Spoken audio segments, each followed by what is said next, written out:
नारायण नारायण। आज का विषय है भगवान और मैं भिन्न नहीं।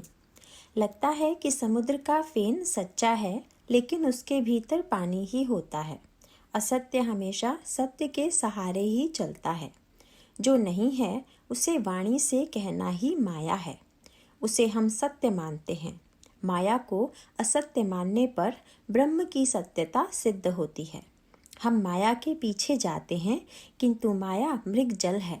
यह जब समझता है तब हम सावधान होते हैं। जन्म के समय जीव सो हम कहता था, बाद में को हम कहने लगा और अंत में देह ही मैं हूँ कहने लगा।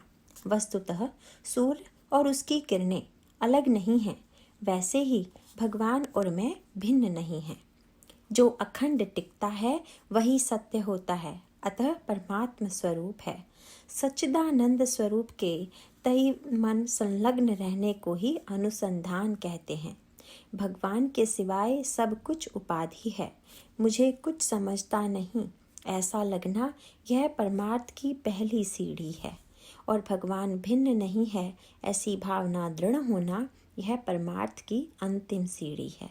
जो घट रहा है उसका कर्ता परमात्मा है। मैं केवल कर्तव्य के लिए ही हूँ, ऐसा अनुभव होने को निष्काम कर्म कहते हैं। और आया तो उसको भुगता और गया तो छोड़ दिया, ऐसा व्यवहार सहज कर्म है। दोषों का बुरा परिणाम न हो, ऐसे ढंग से जो कर्म किया जाता है वह ज्ञान युक्त कर्म है।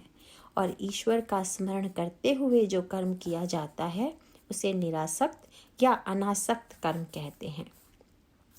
कर्म का फलाना अपेक्षित फल ही मुझे मिले, ऐसी वृत्ति का त्याग करने को निरासक्त कर्म कहते हैं।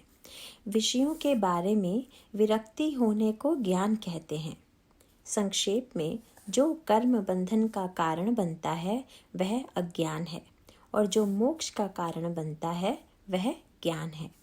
कर्म मार्ग, उपासना मार्ग, नवविधा भक्ति आदि का ध्येय एक ही होता है, और वह ध्येय है परमात्मा की प्राप्ति।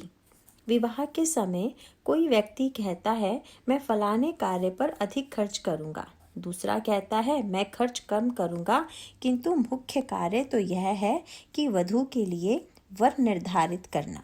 उसी प्रकार भगवान से मिलन होना मुख्य ध्येय होता है। अपनी बुद्धि संतों की संगति में बाधा नहीं होनी चाहिए। भगवान के स्वरूप दर्शन में मेरी देह बुद्धि का पहाड़ आता है, अर्थात देह बुद्धि के कारण हमारी वासनाएं बढ़ती हैं और भगवान का साक्षात्कार नहीं होता। सभी साधनों का उपयोग हमारा अभिमान मिटाने के लिए किया जाता है। नाम स्मरण के कारण यह कार्य शीघ्र होता है। अतः सभी साधनों का सार भगवान का नाम स्मरण करना ही है। वह हम श्रद्धापूर्वक करें और भगवान से एक रूप हो जाएं। इस बात का विश्वास रखो कि हम प्रयत्न करते रहेंगे, तब भगवान ही हमारा सहारा होगा और वही हमारा उद्धार करेगा। इसलिए भगवान का नाम स्मरण करते करते आनंद से दिन गुजारते रहो। नारायण नारायण।